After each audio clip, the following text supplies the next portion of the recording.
You can't park there. Okay, you can, but it will cost you. My parents had this problem with a guy parking a tractor trailer on their land. He lives right across from one of their pecan groves. The grove has well-spaced trees all in neat rows, the grass is mowed super short, the ground is really flat. It looks like an ideal place to pull your rig if you don't know better. The ground is so flat because they use mechanical harvesting. Bumps and grooves can cause the machines to leave pecans laying on the ground. A 2-inch deep groove from a big truck like that can hold thousands of dollars of pecans and wool until it is fixed. Oh, and you have to get them up by hand. It's a big deal when someone screws with your livelihood like that. So the guy parks there one time. They get it, he probably doesn't understand he is causing so much trouble. Dad goes down, explains the damage he has done, tells him the grove is private property and not to do it again. Dude, we'll call him Dude, agrees, apologizes. Dad goes home, fixes damage midweek. Next Friday there is the truck again, same spot. Dad, not about to put up with this, calls the sheriff department. Cop comes, truck moves. Dad fixes damage midweek. Next week, no truck. 1 week later, truck is back. Repeat complaint for trespassing to sheriff. Dude claims he forgot.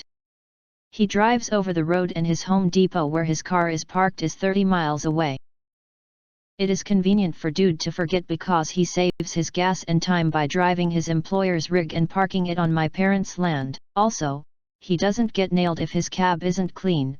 No other driver gets assigned his truck. There are plain motivations. Dude clearly does not forget every time he is home, but this is what he claims to the deputies sent out on the complaints. After 7 times the sheriff department is called, he finally gets a trespassing citation. No fine is levied. Drives his car 2 weeks in a row. Following week, truck is back. At this point my dad has fixed this damage so often he is keeping a tractor and blade on the property so it gets done faster and easier. Calls the sheriff yet again. The sheriff himself comes out this time. Truck leaves, sheriff comes to see my dad, says the enforcement problem is that it is hard to explain to a court the harm when pictures hardly show any damage and Dude always apologizes and moves the truck when deputies come. Says getting Dude for trespassing under those circumstances is going to be tough, but he is on this and will see it through for my parents, but his office is 30 miles away. Not that many deputies to be out patrolling, etc. And then the sheriff, bless his little elected heart, says, but if there were something different like a theft of services going on. Cue malicious compliance. The next day, signs go up on 80 trees in a row, 8,000 feet, they are 100 feet apart. Semi-parking. $500/hour. Prepay. Violators will be towed. Dude doesn't pay the signs any mind.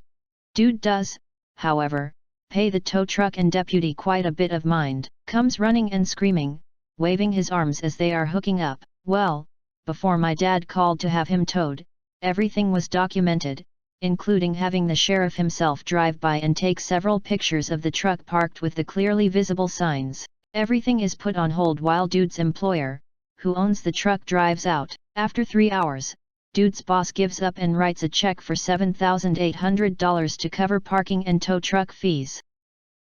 That actually covered the tow truck, all the repairs, printing the signs, and beer for about a year for my dad's Tuesday poker gathering. Salad. Dude, who still lives there, does not park in the pecan grove. His boss payroll deducted his checks for 2 years. TLDR, trying to stop trespass parking is useless. Charge for parking instead. Edited for typos and clarity. Thanks for the upvotes. Yes, my dad is awesome. Now to the comments. People think because my trees are next to the road, on private property, that they can come steal my fruit. I am going to use your dad's logic and put up a sign for $100 a pound. I'll let you know how it works out.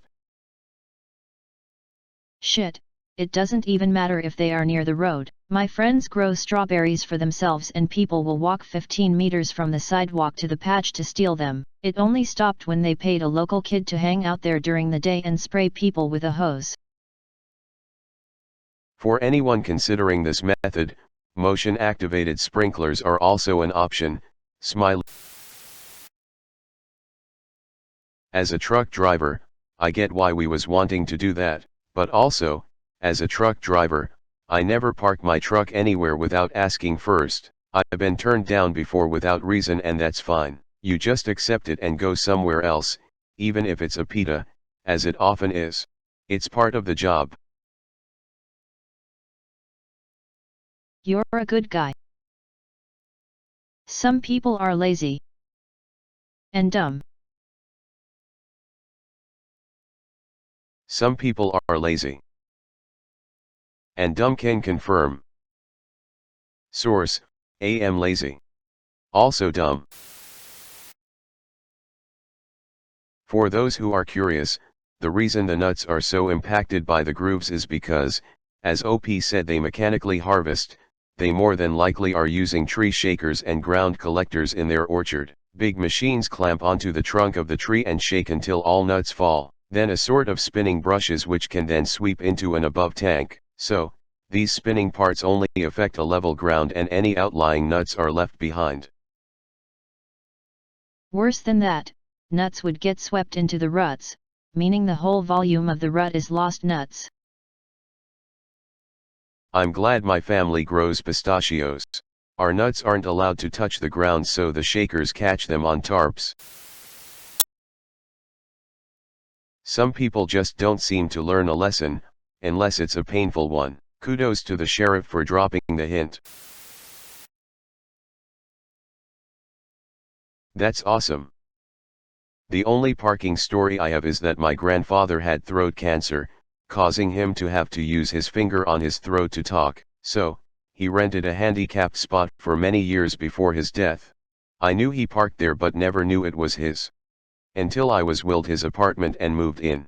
Now, my mill is handicapped and cannot walk long distance or sit down for long periods of time due to a rod in her back. So, when my in-laws visited, they legally parked in the spot. The old man at the other end of the row claimed it was his spot. Except the city owns these lots. After some back and forth, the neighbor next door informed me that this guy literally removed my grandfather's sign and put it in his preferred spot. I never had a chance to do anything about it, but waiting came with sweet revenge. He complained to the city, whose response was to remove it since my grandfather was no longer paying. LMAO, I still laugh every time I think about it. The funniest part is the space we told him to use was further away from my apartment but actually closer to his. He complained about being out of breath, yet every time my mill left, he'd come move his car. When I was about 18, living in rural Arkansas and no jobs around for miles, I and a few friends had the idea to go out to my family's land and hand-pick pecans for the entire winter. The land had about 13 large pecan trees that have been in our family since my grandparents planted them. And the pecans started dropping about November.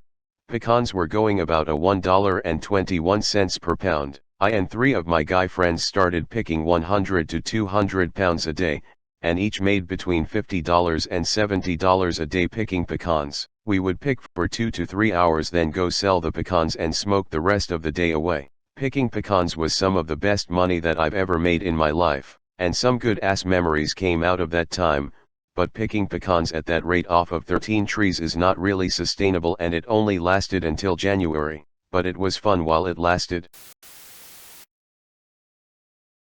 This is similar to what we, my family, had to do at the hunting camp we own in Mi Up. My grandfather bought the property, 120 acres, before the state turned the area into a state forest area, and it's been in the family ever since. Anyways, there is an area for four-wheelers nearby, plus the roads and of course the private trails on our land. We started having problems with people leaving their four-wheelers out behind the camp building because they were too lazy to take them home and back. Plus they were breaking into using the camp building itself to cook, shower, toilet. This all despite the no trespassing and private property signs around the whole place.